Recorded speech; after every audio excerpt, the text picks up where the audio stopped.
Welcome back, our dear viewers. President Abdel Fattah al-Sisi is to host the Five-Nation Arab Summit today. President al-Sisi, Emirati President Mohammed bin Zayed Al Nahyan, Kings of Jordan and Bahrain, and the Iraqi Prime Minister are to hold the summit in New El Alamein city, northwest of Cairo, on the Mediterranean coast. The summit will address the issues of energy and food security, the wars in Yemen, Syria, and Libya, as well as the Palestinian cause. The five leaders met on Monday and exchanged views on ways to strengthen bilateral relations and cooperation between their countries. To shed more lights on the issue, we are very much delighted to be joined over the phone by Ambassador Gamal Bayoumi, former Assistant Foreign Minister. Good morning, Mr. Ambassador. Good morning. Good morning. Mr. Ambassador, how do you see the importance of this Five-Nation Arab Summit, which is taking place today? Very important because it is a sort of continuation of the consultation among the Arab leaders, which we have witnessed starting before the summit took place in Jeddah, with 9 Arab leaders hosting the American president, where we succeeded to build an Arab front in order to see what are the offers of the United States, and we succeeded to make a lot of changes and to prove that the Arab point of view is what we are in need of, not to establish what we can call the wrong enemy. We are threatened with many problems around us. We have problems in Syria, in Iraq, in Yemen. The most important problem in the Palestine territories, where there is a real threat against the Arab national security. So here we are continuing this sort of consultation in a very friendly and brotherly environment. And as you can imagine, we have concerns concerning the international environment, the corona problem, the war in Ukraine. In our region, we have our Arab problems. The Arab world is not in very good health. And then, of course, there is the agenda of the bilateral relations. A couple of days ago, we read in the newspapers that the Arabs became the first investor in Egypt, and especially the Emirates is ahead of any other country in the world. So we here are keen to hear what our leaders are going to tell us, and we are sure that they are choosing the right choice for each of those challenges. And of course there are challenges. Same time we have good opportunities for better life and better relation among the Arab countries. Indeed. Mr. Ambassador, the summit also will address the issues of energy and food security, which unfortunately became a main concern, especially after the Ukrainian-Russian war. What's your take on that, and what decisions could be taken regarding tackling this very important issue? And these are the repercussions of the war in Ukraine in the field of energy. And here the Arabs are helping the whole world positively by increasing the production of oil and the production of gas. Same time, we are suffering from the lack of the supplies of food. And thank God here we found many other ways in order to secure our needs of food. And as you will know, the Arab world has a food gap of $55 billion annually. And we have to think seriously to cultivate and plant in Sudan, in Iraq, in Syria, in Egypt, to replace this huge amount of money to import food for the Arab world. Yes. Also, Mr. Ambassador, the wars in Yemen, Syria, and Libya, as well as the Palestinian cause, are expected to top the agenda of the talks between the five leaders. What common stances here could be taken in order to try to find some solutions for these problems in the region?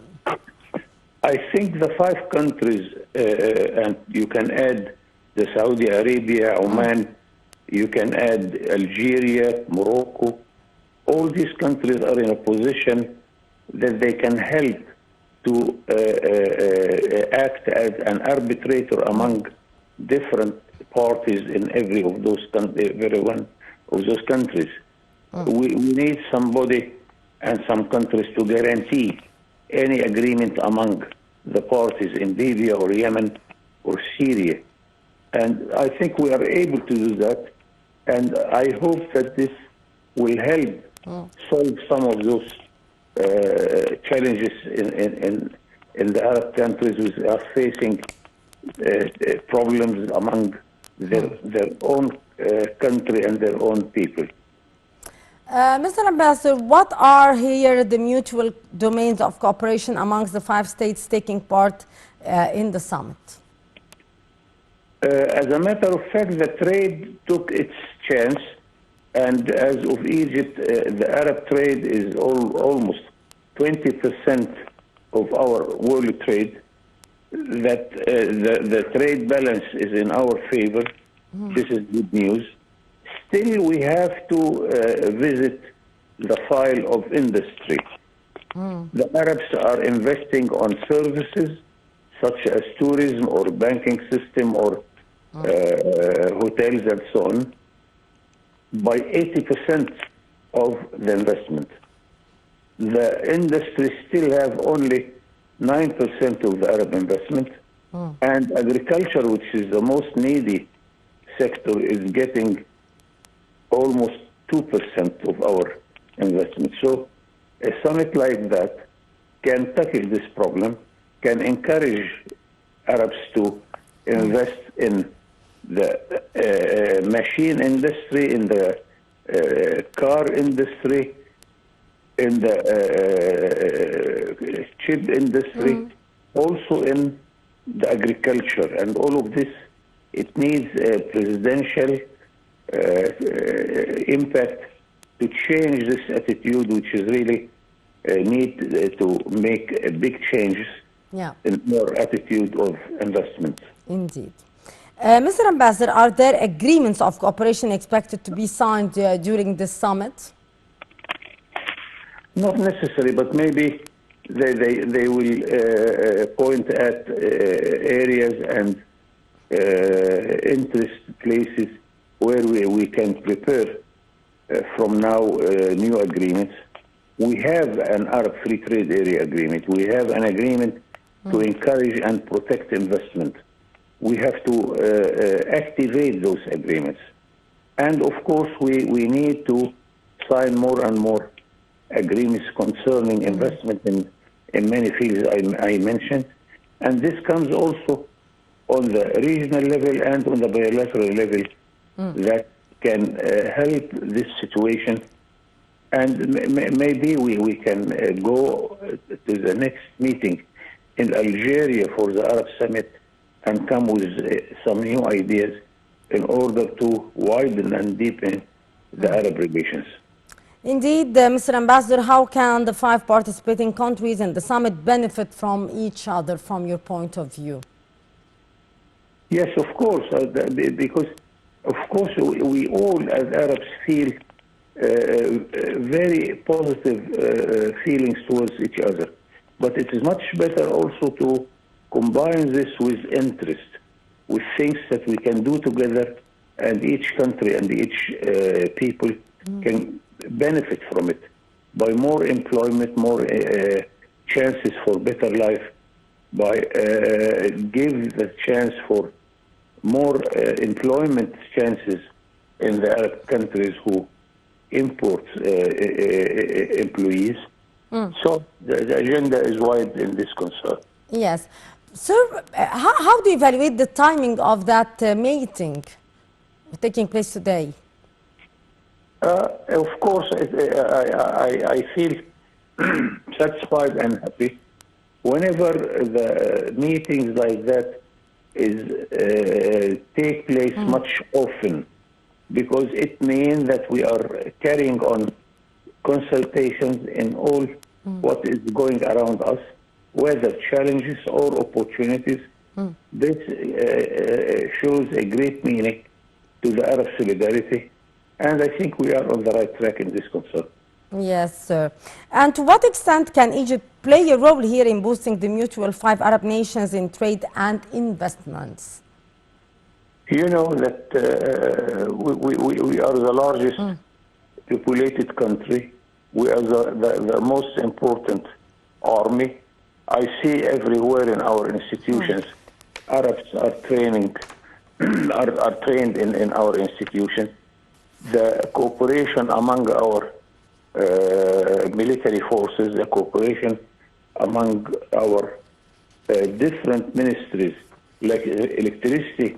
We are now joining the electric net from Baghdad in the far east up to Casablanca in the far west. This will produce much more electric energy than we have. We are now on the point to export this, and I am proud to say that Beirut now is getting its electricity from Cairo, also Damascus. This will continue up till Greece and Cyprus and Europe. So there are many fields in the field of cooperation among the Arab countries, and the sky is the limit there. We have just to continue working and dreaming about better Arab world in the future.